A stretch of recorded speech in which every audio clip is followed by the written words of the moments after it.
Boa noite, meus irmãos.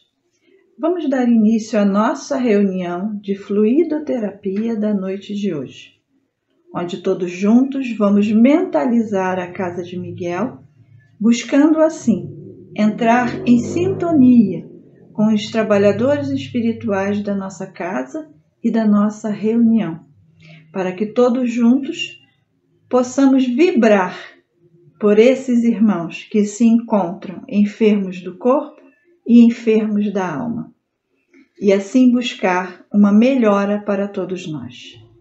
Que Jesus nos ampare hoje e sempre.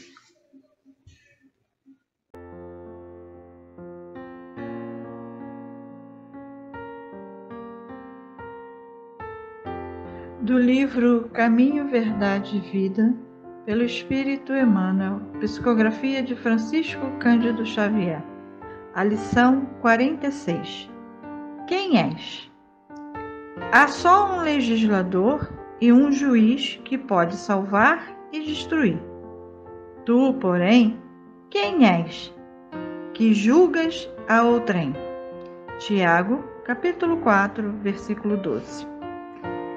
Deveria existir, por parte do homem, grande cautela ao emitir opiniões relativamente à incorreção alheia.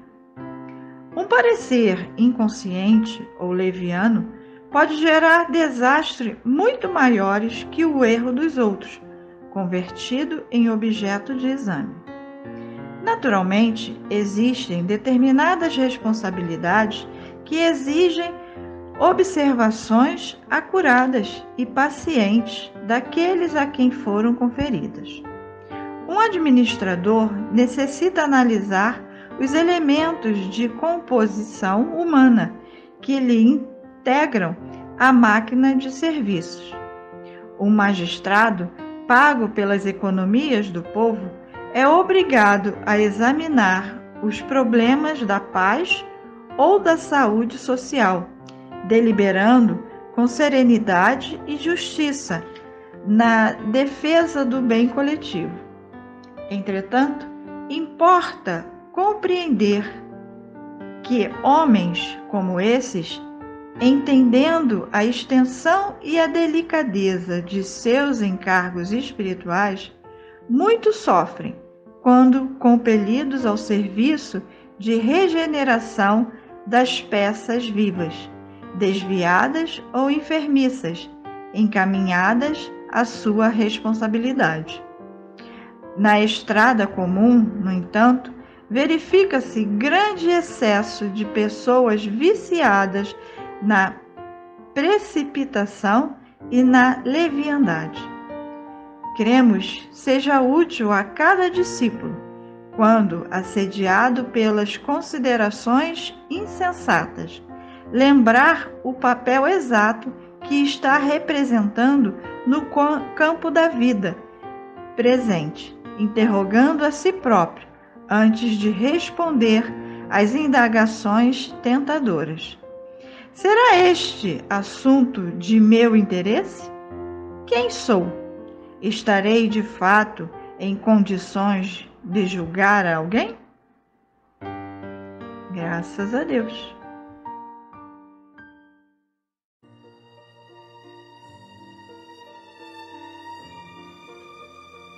Jesus, mestre amigo, nesse instante elevamos os nossos pensamentos a Ti, para Te agradecer a oportunidade de estarmos dando por iniciada a nossa sessão de fluidoterapia desta noite. Tu bem sabes que todos nós estamos afastados do trabalho apenas fisicamente. Nossas mentes estão voltadas para o alto, voltadas para a espiritualidade de luz, que nos auxilia e nos ampara. Te pedimos, Mestre Jesus, que juntamente com toda a espiritualidade, atenda por favor todos esses nomes, todos esses endereços, todas essas pessoas que estão tão necessitadas de auxílio, para que possam se sentir melhor, recuperar sua saúde e retornar normalmente ao seu cotidiano. E nós, médios trabalhadores, estamos te agradecendo a oportunidade, principalmente pelo estudo do Evangelho, bússola renovadora de nossos pensamentos e atitudes. E assim, Mestre querido, te pedimos que leve o nosso agradecimento até Deus, nosso Pai maior. E, sob a tua luz, estamos dando por iniciada a nossa reunião da noite de hoje. Que assim seja. Graças a Deus.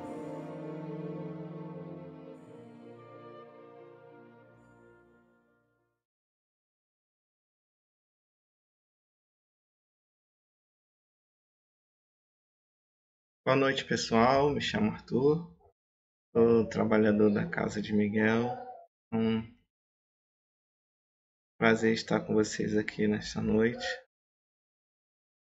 E hoje falaremos a respeito do Evangelho segundo o Espiritismo, capítulo 28, coletâneas de preces espíritas. Finalizaremos a terceira coletânea de preces, que são as preces por outrem, com o item 57, que é por um agonizante. E iniciaremos a quarta coletânea de preces, que são as preces pelos que já não são da Terra. E falaremos do item 59, por alguém que acaba de morrer. E aí iniciaremos com preces por outrem, que é por um agonizante, né? Falando por um agonizante. E antes de falarmos propriamente do item, eu gostaria de que refletíssemos um pouco de como é esse momento, né? Ou como deve ser, se não lembramos dos outros momentos que passamos, né, de desencarne. Então, o que dá para nós fazermos é imaginarmos. Só que além de imaginarmos, também existem muitos livros que nos auxiliam a refletir sobre esse tema, né? Tem livro Voltei, tem Sexo e Destino, e tem um que é mais específico e fala sobre vários momentos desse tipo, né? Com vários graus de dificuldade de desprendimento, que é Obreiros da Vida Eterna, né? De André Luiz com Chico Xavier. E lá André Luiz está acompanhando, aprendendo na vida espiritual e comenta, né, traz as observações deles para nós de como se dá esse processo, né? Então ele fala tanto por alguém que está nesse momento de agonia e comenta também um pouco a respeito desse processo seguinte, que é o desprendimento da matéria e o encaminhamento para o mundo espiritual, né? Esse acompanhamento. Claro que cada desencarnação é uma desencarnação, né? Cada um tem os seus conceitos, cada um tem a sua vivência e tudo isso é levado em conta no momento de desencarne, né? E também no momento de agonia. Mas uma coisa que é mostrado no livro é que esse processo é um processo que pode demorar até semanas, dependendo da necessidade de cada um, dependendo do quanto esses irmãos são apegados à matéria, são apegados aos bens, à família, né? Ou não, né? Então esse processo tem muito a ver com o conceito de vida e de tanto da vida física quanto da vida espiritual, tá? E é importante que nós tenhamos isso em mente. E outra situação também que é importante pensarmos é que muitas das vezes podemos ver alguém que está agonizante, né? Está naquele momento ali que parece que será um desencarne, mas não necessariamente ocorrerá. Nós já vimos aí muitos casos onde as pessoas estão em coma profundo,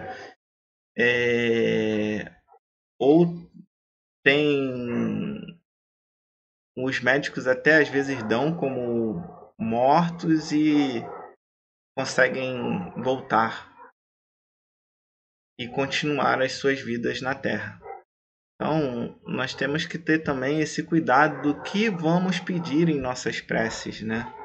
Porque às vezes a gente está pedindo para que esse irmão ele seja, que esse desencarne seja feito da melhor forma possível, que esse desprendimento seja feito, mas não necessariamente é isso que esse irmão precisa.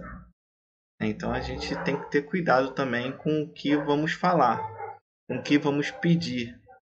A primeira coisa que temos que pensar é que seja feita a vontade de Deus, certo? A primeira coisa que temos que ter na cabeça é que seja feita a vontade de Deus e não a nossa.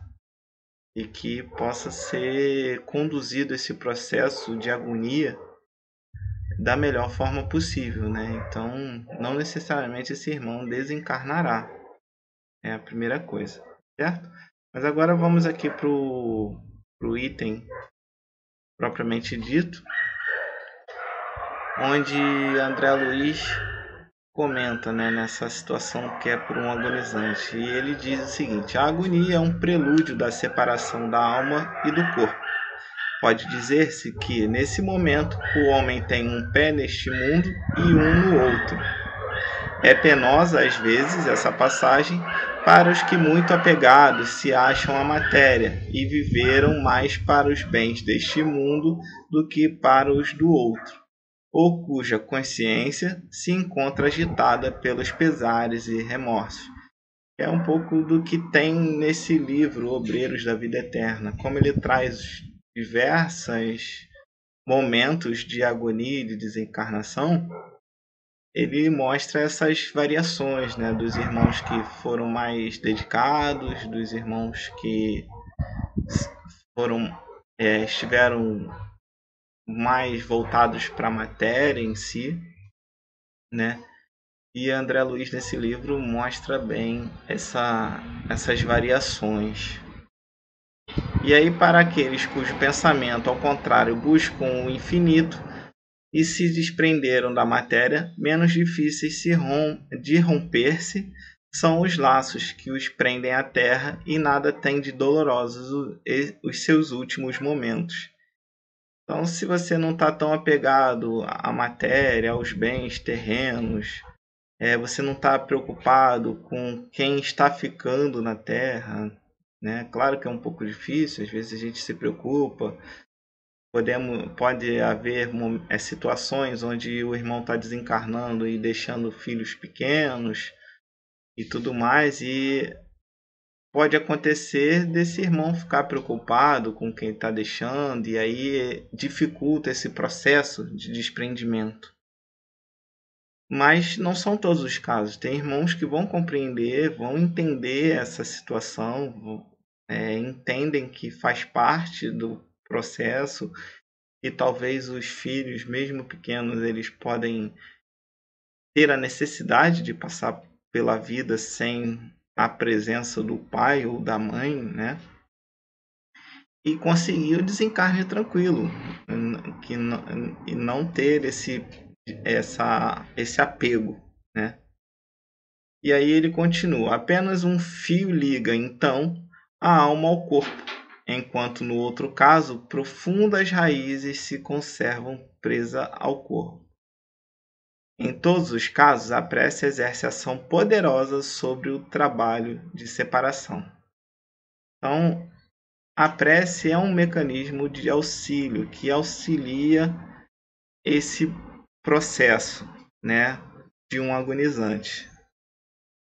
Então, temos que ter consciência do que é esse processo. E aí, como eu falei, tem obras espíritas que nos auxiliam a compreender um pouco melhor esse processo de agonia e de separação do corpo da alma, do espírito, né?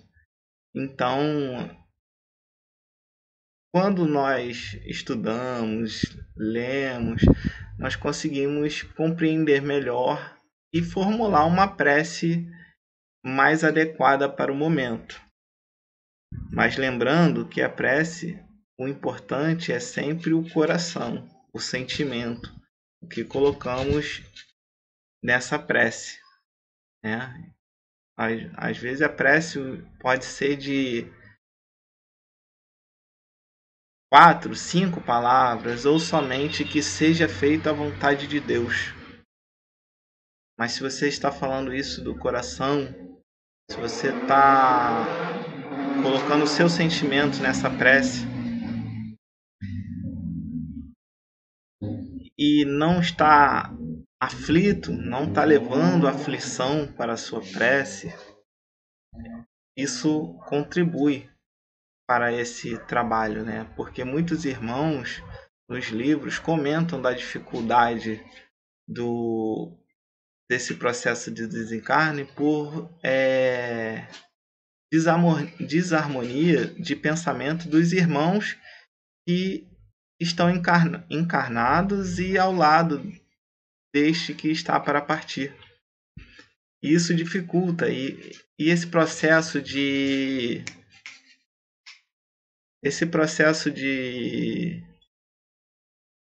separação, muitas das vezes ele precisa daquele momento onde é chamado de melhora da morte, né? É justamente para fazer os encarnados se desligarem um pouco desse processo de desencarne, conseguirem ir para casa, conseguirem ficar um pouco mais relaxados, para que os assistentes espirituais façam toda essa separação. Então, nós temos que ter muito cuidado com nossos pensamentos, né, nesse processo que o irmão agonizante está passando. Às vezes estamos formulando uma prece, mas não conseguimos fazer uma prece tranquila. Às vezes a prece está envolta de muitos sentimentos que vão atrapalhar esse momento de desencarne. Então é importante estarmos atentos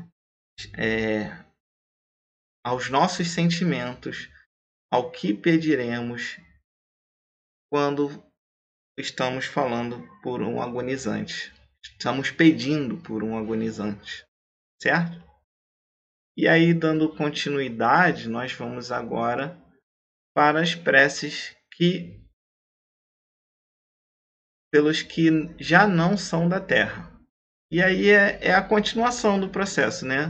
O irmão estava agonizante e agora ele fez o desligamento por completo, que é a prece por alguém que acaba de morrer.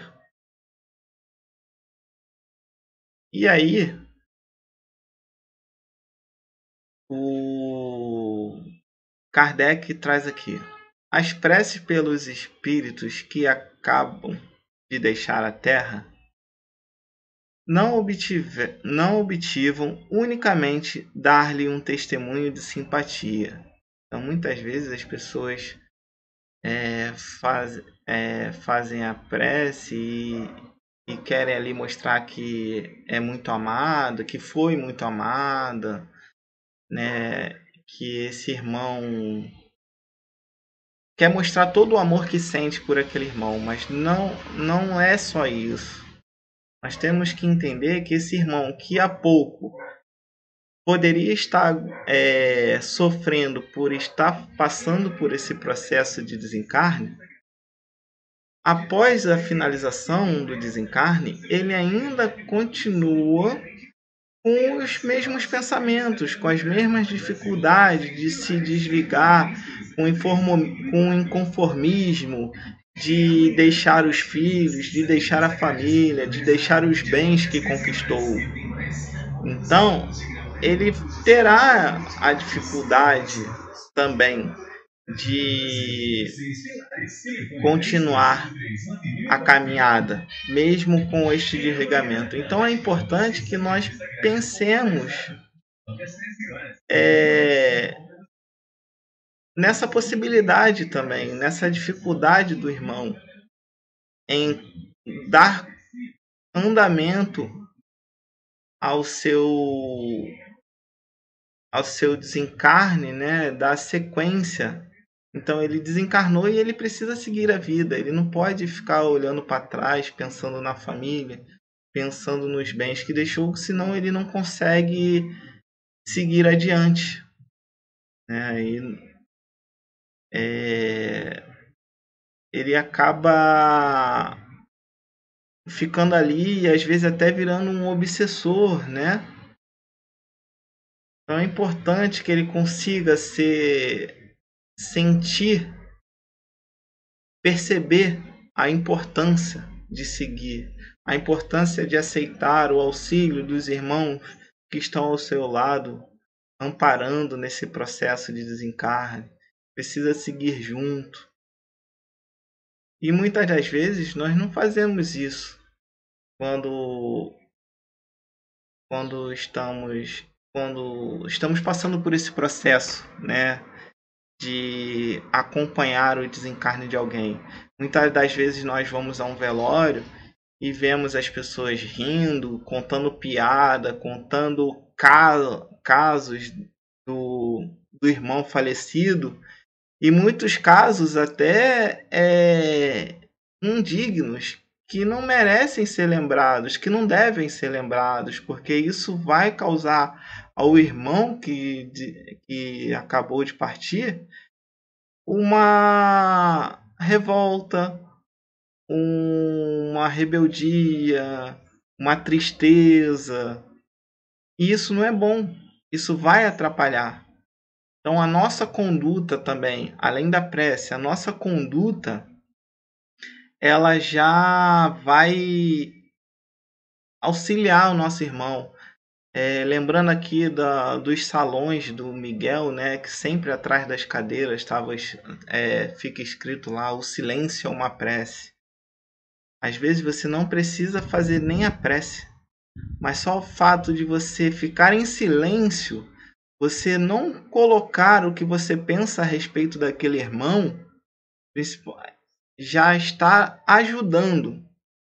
Então é importante nós pensarmos dessa forma, que qualquer julgamento que estejamos fazendo pode atrapalhar esse processo, pode dificultar esse caminhar do irmão, tá certo?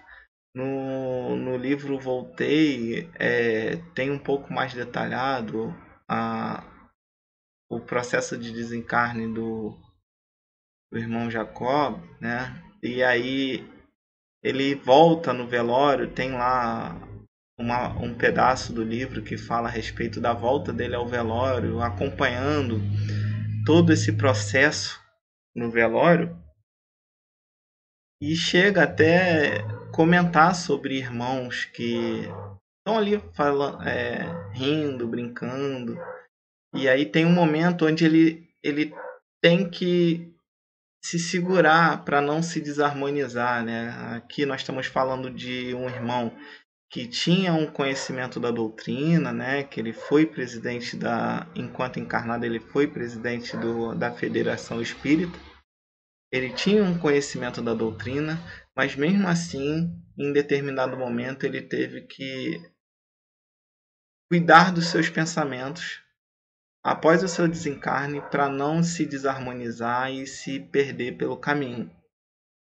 Então, mostra claramente o quanto esse momento é importante, e que se não conseguimos ainda fazer a prece, lembremos ao menos de ficar em silêncio neste momento, de não emitir julgamentos, de não emitir qualquer tipo de palavras ofensivas ou desagradáveis, né? o irmão já está ali passando por um processo tão difícil para ele. E imagina ainda ter que ouvir ofensas, julgamentos e tudo mais. Então, lembre-se, né? O silêncio é uma prece, tá certo? Se ainda não conseguimos fazer a prece, lembremos ao menos de ficar em silêncio, tá? E aí, continuando aqui, né? Ainda aí, porém, como em qualquer outra circunstância, a eficácia está na sinceridade do pensamento e não na quantidade das palavras que se profiram mais ou menos pomposamente e em a miúde nenhuma parte toca o coração. Como eu havia comentado, né, no item anterior, o importante é o que vamos emanar do nosso coração, o tipo de sentimento que nós vamos emanar do nosso coração e que vai tocar o coração do irmão que está passando por este processo de desenlace e que acabou de morrer. Né? O importante é ele ser tocado, se sentir amado, se sentir confortado, se sentir amparado, para que ele consiga se harmonizar e consiga seguir o caminho, amparado pelos irmãos que estão com ele nesse processo. Né? E se não vamos conseguir este objetivo, que fiquemos ao menos em silêncio. O silêncio é uma prece. Não imitamos julgamento. É importante sempre lembrarmos disso. As preces que destes se elevam ressoam em torno do espírito, cujas ideias ainda estão confusas, como as vozes amigas que nos fazem despertar do sono. Vocês já viram aquela situação onde tem um irmão que está envolto de muitos pensamentos, ele está com dificuldade de raciocinar por tanta coisa que está acontecendo na vida dele, e às vezes vem um outro irmão e pega ele pelos braços e sacode e fala: ei, estou aqui, ei, presta atenção no que está acontecendo, sabe? E aquele irmão que está confuso, ele desperta e começa a raciocinar, começa a aliviar, começa a pensar melhor. A prece também é capaz de fazer isso com o irmão que acabou de desencarnar. Se nós conseguimos emanar bons pensamentos, se nós conseguirmos levar coisas boas para o que acabou de desencarnar, essa pessoa, esse espírito vai sentir essas vibrações e vai ter a sensação parecida com esse sacode que ele levou. Ele vai conseguir se centrar um pouco, se harmonizar um pouco, conseguir fazer as palavras fluírem melhor na sua mente e, com isso, escutar os irmãos que estão à volta, os espíritos abnegados que estão ali para fazer esse processo de desencarne. E assim esse irmão consiga ser amparado. Tá?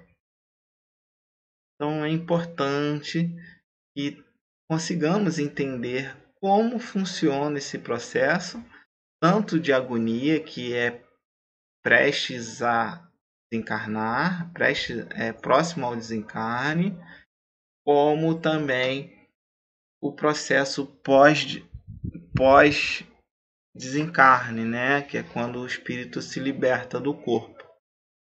Lembrando das nuances, né? Nem sempre todo mundo que está no leito de morte vai de fato morrer. Tem irmãos que se recuperam. E aí às vezes a gente pode estar fazendo um julgamento precipitado da situação, e aí a gente pedindo para esse irmão ser levado logo, e às vezes não é para ele ser levado, às vezes aquele momento é um momento onde ele causa reflexões, né? Tem muitos casos onde existem irmãos que ficaram em coma, tiveram aquela sensação quase morte, né? Que o espírito se desprende do corpo, vive uma experiência no mundo espiritual, mas ainda encarnado, né? E depois, quando volta, os seus hábitos, os seus conceitos de vida mudam por completo. Então, não necessariamente essa situação do quase morte, a morte vai se consumar de fato. E aí podemos estar pedindo equivocadamente que esse desenlace se complete logo, né? Se abrevie logo. E não necessariamente é o caso. Então precisamos ter uma noção da nuance, né? Perceber o momento, para que a gente não faça nenhum pedido equivocado e que possa também atrapalhar esse momento, né? Lembrar de que todos nós encarnados temos nossos defeitos, temos nossas virtudes e em alguns casos podemos parecer que levaremos bem essa situação do desencarne e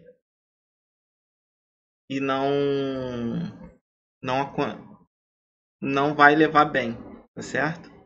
E aí nós encerraremos por aqui. Peço muito obrigado pela palavra, pelo momento, e que possamos refletir sobre essa situação da agonia e do desencarne, como se deve formular numa prece, certo? Muito obrigado, uma boa noite a todos e fiquem todos com Deus. Vamos agora nos encaminhar para a prece final, onde todos juntos buscamos Jesus em nossos pensamentos, para aproveitar melhor essas vibrações de saúde, de equilíbrio e de harmonia para o nosso corpo físico e espiritual. Que Jesus ampare a todos nós, hoje e sempre. Quanta luz nesse ambiente, descendo sobre nós, vibrando em nossa mente. Quanta luz, quando assim em prece, como a alma cresce aos olhos de Jesus. Quanta luz, pois em oração a voz do Mestre fala ao nosso coração. Quanta luz descendo sobre nós. Quanta luz, quanta luz.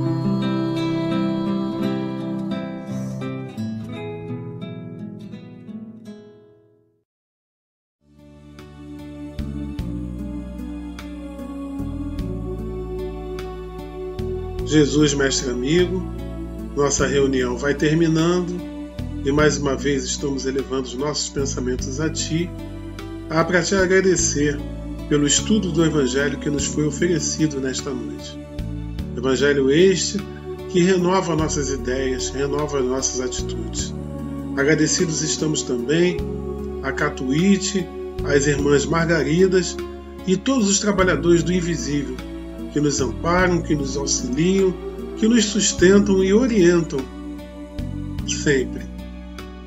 Mestre amigo, te pedimos por favor que leve mais uma vez nosso agradecimento até Deus, nosso Pai maior, por tudo que recebemos, e muito do que recebemos nem percebemos. Mestre, que as tuas vibrações de luz e de paz estejam conosco hoje e sempre, como sempre sabemos que elas estão. Sempre digo, nós é que precisamos evitar esforços para estarmos vibrando na tua face, pois tu és nosso modelo e guia, tu és o nosso sustentável. Obrigado por tudo. E assim, estamos dando por encerrada a nossa reunião de fluidoterapia na noite de hoje. Que assim seja, graças a Deus, graças a ti, Jesus.